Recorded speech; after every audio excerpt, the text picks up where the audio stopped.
jamɗe kisi mom mi salmini on kala ka tolor ɗon allah ɓeydu jam ka ɓeygureji ka ɓalli e ka jawle menen meɗen e jam alhamdulillah.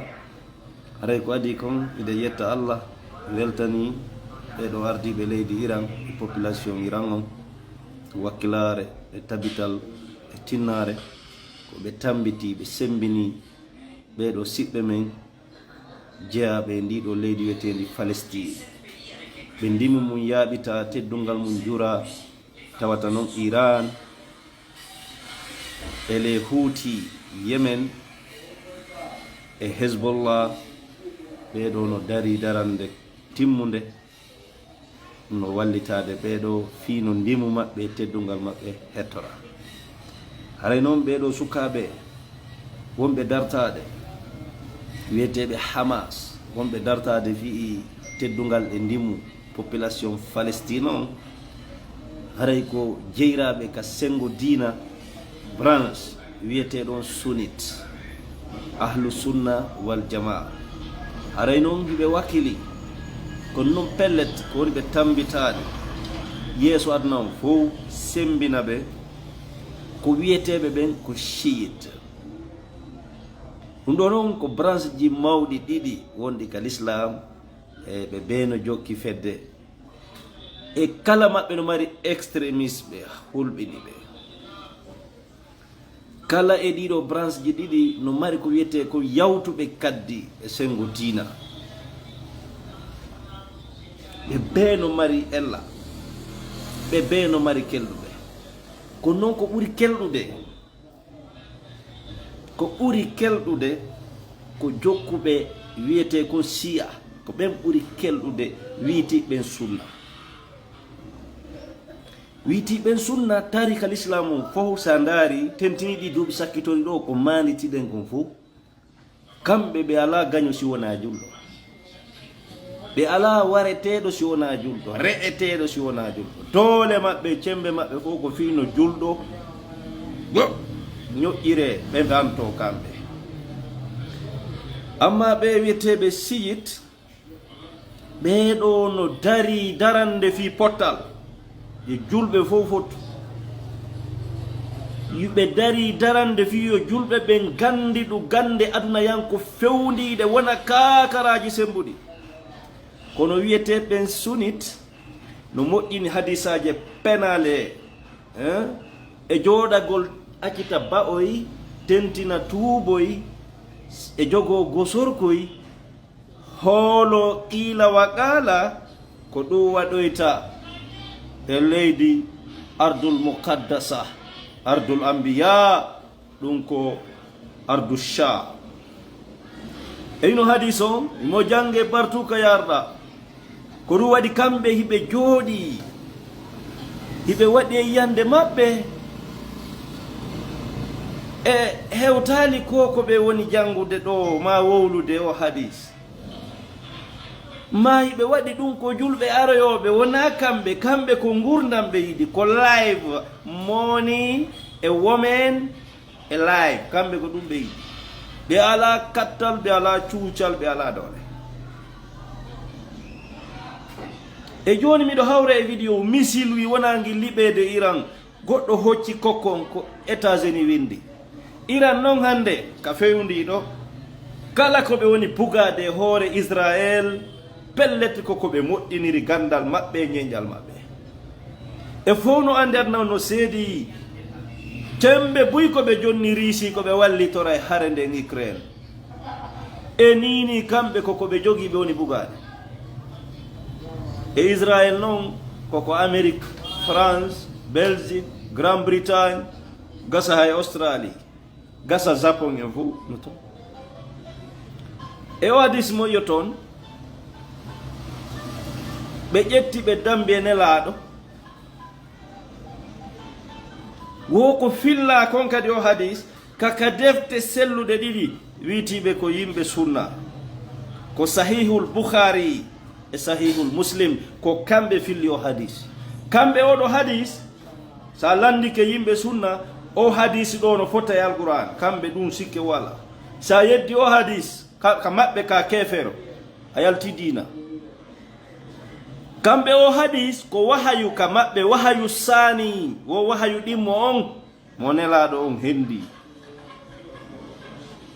ko on ɗum windi wo ko aba hurayra filli aba hurayra o noon wo ko sahabajo wonduɗo e nelaɗo maximum duuɓi tati ma juutiya duuɓi nayi ɗin ka timmata hari nelaɗo feƴƴini e kadi aba hurayra o ko jifujo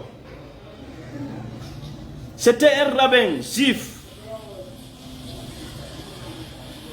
wonon ko kanko filli o hadis wo nelaɗo on maaki yo allahu juulu e nelaɗo on wodeyi la taqumu sa'a wo dargal ngal darota ko hatta tuqatilu alyahuda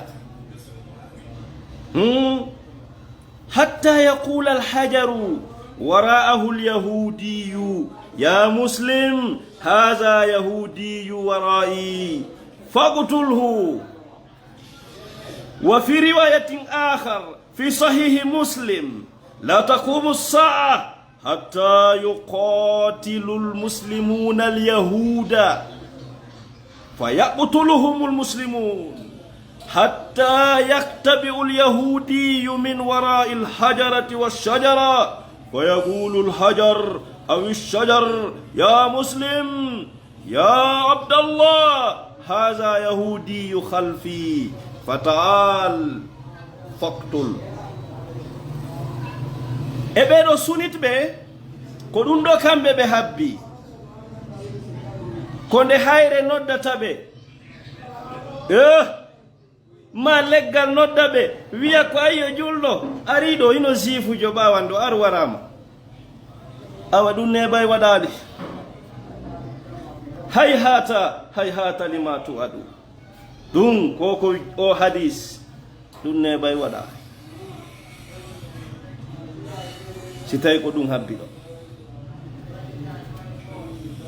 mi firtanon hadis on kapula ɓe wi'i ɓe dambe nelaɗo Bukhari e Muslim yaltini ɓe fawi Aba Hurayra wo ko nelaɗo on maaki wo dargal darotako ha enen julɓe ɓen haɓen jifuɓe ɓe wo hayre wiya hadis arano on hayre wiya nde suuɗi ɓaawo mum jifujo kanyo julɗo oɗo ko jifujo ni woni ɓaawo an warmo wo ɗum waɗay ɗum ɗon ko Bukhari filli Muslim ka makko kanko ka Muslim kadi ka deftere makko wo dargal darotako ha julɓe ɓen haɓa jifuɓe ɓen julɓe ɓen wara jifuɓe ɓen wargo ngon tiiɗa ɓeɗo jifuɓe suuɗo ɓaawo kaaje e leɗɗe wo kaaje ɗen e leɗɗe ɗen nodda julɓe ɓen wiya ko ayyo julɗo ko ayyo jiyaɗo Allah o suuɗiɗo wawan ɗo ko jifujo warmo ɗum kamɓe kon ɗo ɓe abbi e kamɓe ni ɓe yoton wiyeteɓe Arabie Saoudite Qatar Yemen e ɓeɗo Oman e ɓe wiyeteɓe ɓeɗo honno koye pays o golf réseau o woni ko ɓuɗe koye pays o ko yiyoton Qatar Emirates Oman Arabie Saoudite koye pays o ko yiyoton ɗo ɓe ala hay pinka hum pistolet hun si wona made in America sina kon Amerique wallifi Amerique no waji waɗade ko mum koda kala ko ɓe jogi tawata gollata ɓe suusata eɓɓude opposagol konngol Amerique Iran noon ko leydi julɓe leydi nelaɗo on noon faamuɓe lis e sordani ɓeɗo ko jokkuɓe islam ko wiyete kon umawiya réseau on no loyi mi anda si tawi ɗum no laaɓude réseau on no loyi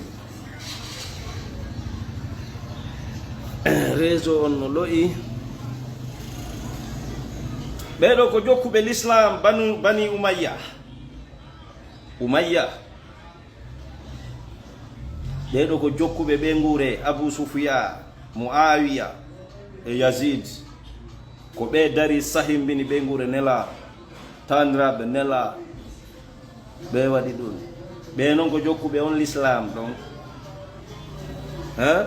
awa haray julɓe siɓɓe sukaɓe islam on mo nelaɗo addi on koye juuɗe Iran o woni.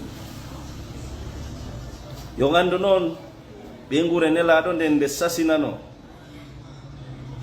hande yahe Makka lando ɗon ayna Quraish, honto Quraishiyankoɓe woni. ndeɗa fotto e goɗɗo wiyama ana Quraishi a neɓay jindude. ɓen ko sasinaɓe wara sahimbina buye maɓɓe dogi fattoyi e ndiɗo leydi Ira. haray mi torike on mi jeeji on, kala ko yewta ɗon fi diina, kala ko yewta ɗon fi julɗo, fatabayyanu. mi jeejiri on Allah, fatabayyanu an tusibu qauman bi jahala fatusbihu ala ma fa'altum nadimin. kala ko julɗo udditi hunduko mum yuwi julɗo aybini julɗo e feemon wona on dammol, fatabayyanu. taske ɗaɓɓite weƴƴite ɗaɓɓo. ko ɗum miɗo yi suka no windani en woyi en janngu livre wiyeteɗo pacte ɗo honno Najid, pacte Najid ko pacte mo ɓe waɗi ɗum noon ko leydi Muhammad bun Abdul Wahab e o roi Saoud kamɓe waɗino ɗin coalition ji ɓe ƴettidi pacte je ɓe américain occidentaux.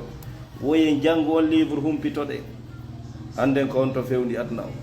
haray en torike Allah ballal e feeɓe julɓe wonɓe dartade. mi wondiri Allah, si julɗo no woodi ko ɓen, mi wondiri wurɗo mo mayata on, sino woodi julɗo ko ɓen.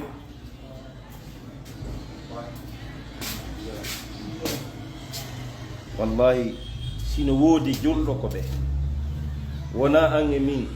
si tawi noon an a wawi jooɗade e ñaamugol e waaladago e rewɓe e jala siññino, tawata ala hunduko ko yoodoɗa sina e rijalum min rijalillah, wonɓe wadde gollal ngal Allah sar'ini, ngal Allah yamiri, an haray a feeti.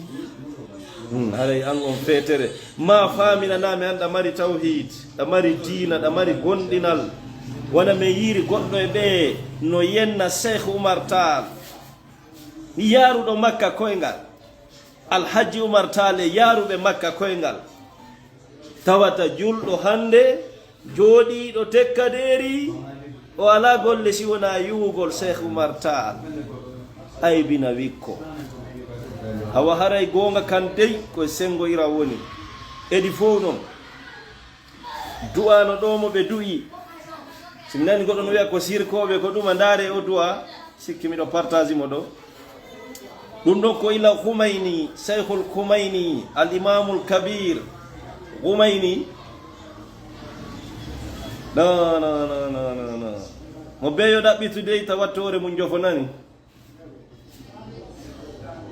ay jifɓe no yaltini ni ka leydi Angleterre no manifestade. vidéo wara mi taymo ɗo télécharge mo mi bogoɗo.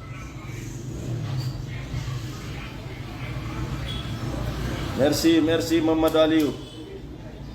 hara kadi o waɗi commande ji ndobbo kon ka 628 mi fuɗɗike golle labaɗe ɗen 628 01 35 04.